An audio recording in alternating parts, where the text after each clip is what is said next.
యాదాద్రి భువనగిరి జిల్లా కలెక్టర్ కార్యాలయంలో శుక్రవారం రోజున భువనగిరి పార్లమెంట్ బీజేపీ అభ్యర్థి బూరా నర్సయ్య గౌడ్ నామినేషన్ వేశారు.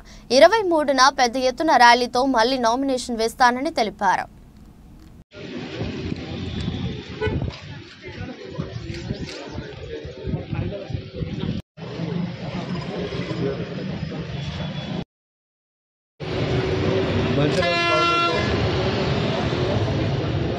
శ్రీరాముని ఆశీస్సులతో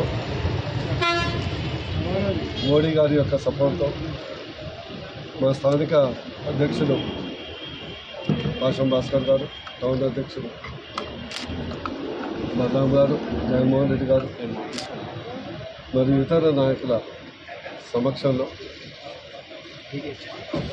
నామినేషన్ ఫస్ట్ సెట్ వేయడం జరిగింది. 23వ తారీఖు నాడు భారీ ర్యాలీతో దేవేంద్ర ఫడ్నవీస్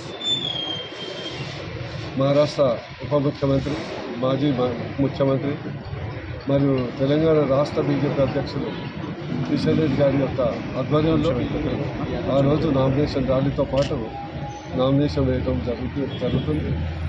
అదేవిధంగా ఈరోజు ఈ కలెక్టరేట్ ఆఫీస్ వచ్చాక నా యొక్క పాత స్మృతులు గుర్తొస్తున్నాయి.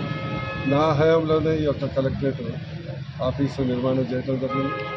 నా హయాంలోనే ఎంపీగా ఉన్నప్పుడే ఈ యొక్క భువనగిరికి ఒక ప్రత్యేకమైనటువంటి కళ వచ్చింది. ఈఎంస్ కానీ, కేంద్రీయ విద్యాలయం కానీ, కలెక్టరేట్ ఆఫీస్ కానీ, కొత్త జిల్లా ఏర్పడటం కానీ, అండర్ పాస్ ఏర్పడటం కానీ, ఎంఎంటీఎస్ రావటం కానీ ఇవన్నీ జరిగాయి. కానీ గతంలో నేను ఇక్కడ ఎంపీ ఉన్నప్పుడు ఈ ఆఫీస్ ఓపెన్ చేసినప్పుడు అప్పటి కలెక్టర్ కూడా సూచించడం జరిగింది. నేను 10 లక్షల రూపాయలు ఇస్తాను ఒక క్యాఫ్టేరియా, ఎందుకంటే వచ్చిపోయే వాళ్లకు భోజన సదుపాయం లేదు. అప్పుడు నేను ఎందుకో ఒకసారి లాస్ట్ మినిట్ కాబట్టి కార్యరూపం దాల్చలేదు. మీ అందరి ఆశీస్సులతో, మీడియా పర్సన్ సపోర్ట్తో, ప్రజల ఆశీస్సులతో ఈసారి ఎంపీ అయినాక ఖచ్చితంగా అవుతామని నమ్మకం ఉంది. ఎలాంటి డౌట్ లేదు. అక్కడ మోడీ గారు ప్రధానమంత్రి కావడం ఖాయం. ఇక్కడ మా యొక్క ప్రజల ఓటర్ల ఆశీస్సులతో నేను అంటే బీజేపీ అభ్యర్థిని భువనగిరి ఎంపీగా కావడం ఖాయం. ఆ తర్వాత ఈ యొక్క లోటును ఖచ్చితంగా తీరుస్తానని మీ ద్వారా ప్రజలకు విజ్ఞప్తి చేస్తాను.